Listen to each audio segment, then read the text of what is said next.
नमस्कार दोस्तों, आपका स्वागत है अपनी YouTube चैनल PFP में। आज हम दीपक नाइट्राइट के बारे में चर्चा करने वाले हैं। स्टॉक अपने ऑल टाइम हाई से 40% क्रैश हो चुका है, भारी गिरावट देखने को मिली है। तो क्या ये मौका है, क्या यहाँ पर इन्वेस्ट करना चाहिए या फिर और भी ज़्यादा गिरावट स्टॉक में देखने को मिल सकती है, इसके बारे में आज हम चर्चा करने वाले हैं।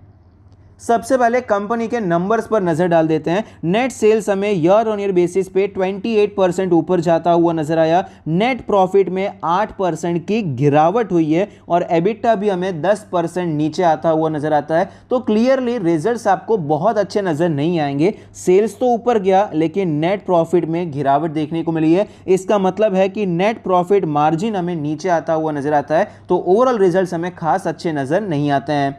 फंडामेंटल्स के बारे में बात करें, सेगमेंट ब्रेकअप के बारे में बात करें तो फेनोलिक्स से 66.6% का रेवेन्यू आता है, बेसिक केमिकल से 15.6%, फाइन एंड स्पेशलिटी केमिकल से 11.5%, परफॉर्मेंस प्रोडक्ट से 6.2%। अब बात करें ऑपरेटिंग प्रॉफिट ब्रेकअप के बारे में तो फेनोलिक्स से 62.4% का ऑपरेटिंग प्रॉफिट आता है, बेसिक केमिकल से 17.7%, फाइन एंड स्पेशलिटी केमिकल से 17.1% और परफॉर्मेंस प्रोडक्ट से 2.5%। लोकेशन वाइज ब्रेकअप के बारे में बात करें, इंडिया से 70.8% का रेवेन्यू आता है, यूरोप से 13.4%, एशिया से 10.8%, यूएस से 4.4%। तो इनका इंटरनेशनल बिजनेस भी आपको ओवरऑल अच्छा नजर आता है।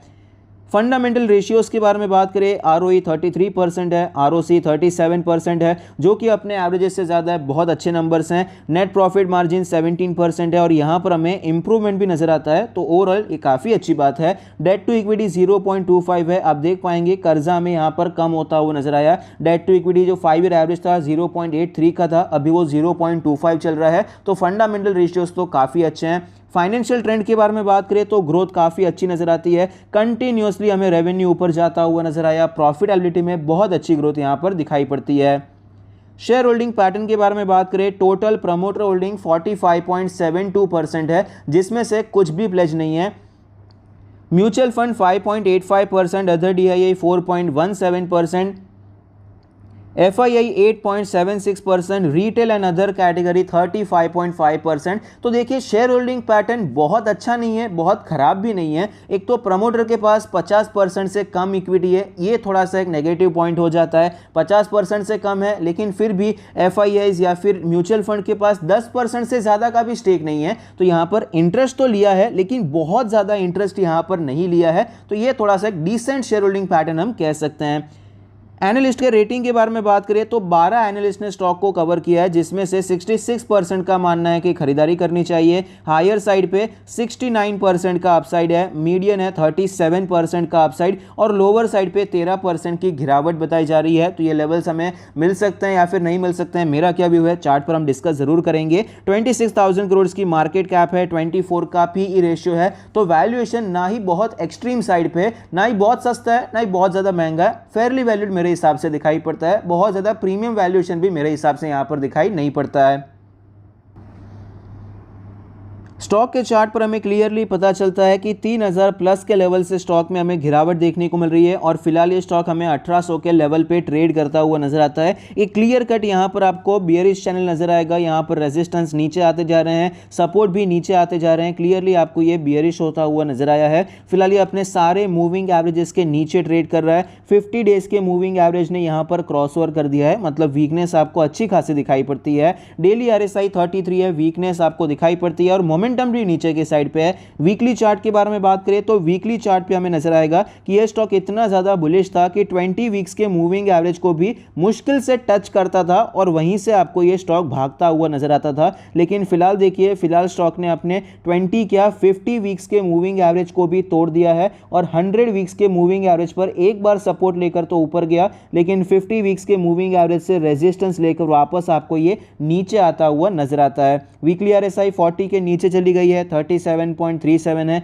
वीकनेस का संकेत है। मंथली चार्ट के बारे में बात करें तो मंथली चार्ट पर ये अपने फिलहाल 20 मंथ्स के मूविंग एवरेज पे सपोर्ट ले रहा है और पहली बार नहीं है, यहाँ पर भी सपोर्ट लिया, ऊपर गया, फिर से आपको ये लेवल टेस्ट होता हुआ नजर आता है। तो सपोर्ट भी हमें थोड़ा सा वीक होता हुआ नजर आता है। मंथली RSI 53 है, जो स्ट्रॉन्ग मोमेंटम था वो हमें फिलहाल खत्म होता हुआ नजर आया है।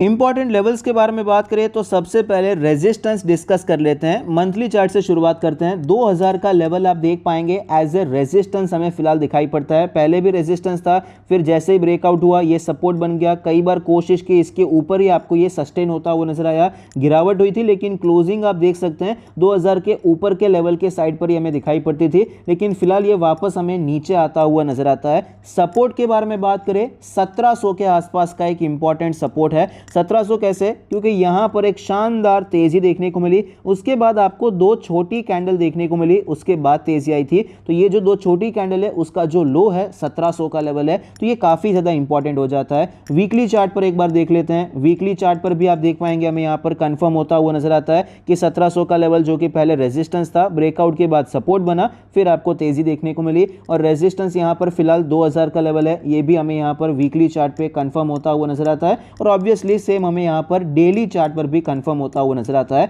तो जो भी काम करना है इन दोनों लेवल्स को ध्यान में रख के ही काम करना है। तो यहां पर अगर हमें बुलिश होना है शॉर्ट टर्म के लिए या फिर मिड टर्म के लिए पोजीशन बनानी है, तो मेरे हिसाब से अभी के लिए अवॉइड करना चाहिए। रीजन क्या है? क्योंकि ये जो सपोर्ट है मल्टीपल टाइम टेस्टेड हो चुका है। देखिए ये काफी इंपॉर्टेंट सपोर्ट था, यहां से स्टॉक ऊपर चला जाता तो हम इसे बुलिश मान सकते थे। एक बार रीटेस्ट किया, फिर इसने ये सपोर्ट भी तोड़ दिया। यहां पर ये इंपॉर्टेंट था, यहां से भी ऊपर जा सकता था, लेकिन ये वापस हमें नीचे आता हुआ नजर आया। तो क्लियरली ये सपोर्ट काफी ज्यादा वीक हो चुका है। भले ही अच्छा लेवल है, भले ही रिस्क रिवॉर्ड रेशियो भी काफी अच्छा है, लेकिन अभी मल्टीपल कंफर्मेशन के बिना हमें यहां पर काम करने से बचना चाहिए, क्योंकि प्रोबेबिलिटी ऑफ प्रॉफिट काफी ज्यादा कम हो चुकी है। तो जब तक ये स्टॉक 2000 के ऊपर नहीं जाता है तब तक के लिए हमें शॉर्ट टर्म के लिए या फिर मिड टर्म के लिए पोजीशन बनाने से बचना चाहिए। अब बात करते हैं सपोर्ट जो है 1700 का लेवल। बाय चांस ये लेवल आपको टूटता हुआ नजर आता है तो आपको शॉर्ट टर्म और मिड टर्म की पोजीशंस यहां पर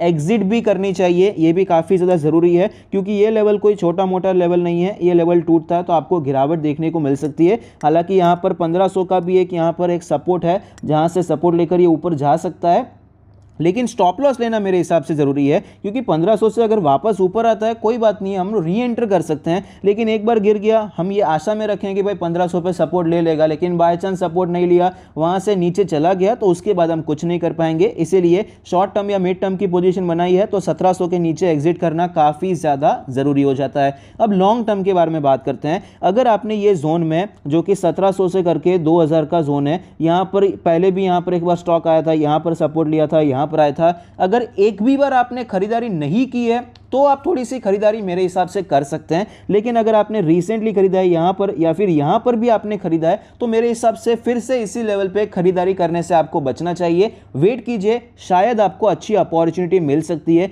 शायद आपको अच्छे नीचे के प्राइस पे मिल सकता है। अगर ऐसा नहीं भी हुआ तो आपको एक कंफर्मेशन मिलेगा, बहुत ज्यादा बुलिश होगा, उससे पहले एक छोटे ब्रेकआउट पे यहां पर हम खरीदारी कर सकते हैं, जो कि 2000 का लेवल है। उसके ऊपर जाता है तो एक कंफर्मेशन हो जाएगा, वहां पर आप क्वांटिटी ऐड कर सकते हैं। अगर आपने यहां पर खरीदा कुछ ही महीनों पहले फिर से यहां पर खरीदना मेरे हिसाब से इतना ज़्यादा सेंस नहीं बनता है, क्योंकि प्राइस करेक्शन भी बहुत नहीं है, प्राइस में बड़ा चेंज नहीं हुआ है और टाइम भी ज़्यादा नहीं हुआ है, 2-3 महीने पुराना टाइम है। तो वैल्यूएशन में भी आपको कोई बड़ा सा ऐसा टाइम करेक्शन हो गया है ऐसा भी हम यहाँ पर नहीं कह सकते हैं।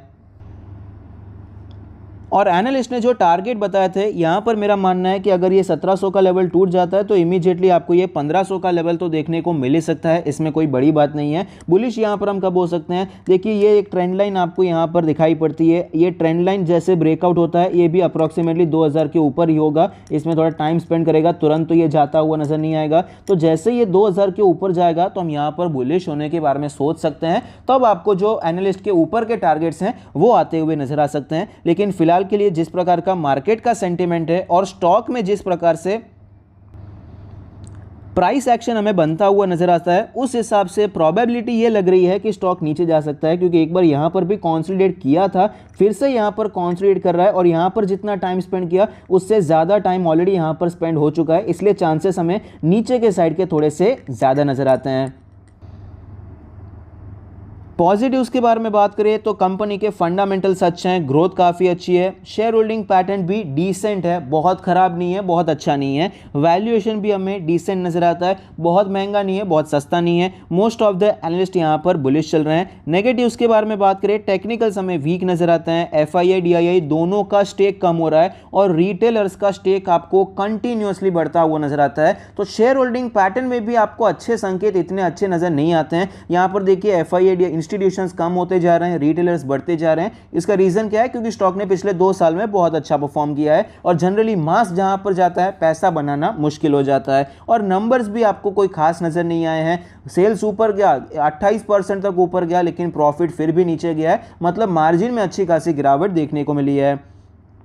तो ऐसी सिचुएशन में करना क्या चाहिए? शॉर्ट टर्म और मिड टर्म के लिए तो वीक है, अवॉइड करना चाहिए। जब तक ये 2000 के लेवल के ऊपर नहीं जाता है तब तक के लिए कोई छोटे दूरी मतलब शॉर्ट टर्म या मिड टर्म के लिए पोजीशन बनाने से बचिए। लॉन्ग टर्म के लिए अगर आप खरीदारी करना चाहते हैं तो जैसा कि मैंने कहा, ये प्राइस जोन में बिल्कुल खरीदा नहीं है तो खरीदारी कर सकते हैं। लेकिन अगर आपने खरीदा है अच्छी खासी क्वांटिटी में, आपको जितना चाहिए था उसका आपने 25, 30 या 40% तक खरीद लिया है, तो फिर से सेम प्राइस पे मेरे हिसाब से नहीं खरीदना चाहिए, क्योंकि ज़्यादा टाइम नहीं हुआ है। 2000 के ऊपर जाता है, कंफर्मेशन मिलता है तो फिर से ऐड कर सकते हैं, या फिर आपको एक अच्छे प्राइस पे बेहतर अपॉर्चुनिटी मिल सकती है। आई होप आपको ये वीडियो पसंद आता है, आपके इन्वेस्टमेंट और ट्रेडिंग डिसीजन में आपको ये मदद करता है। Thank you, stay happy, happy investing.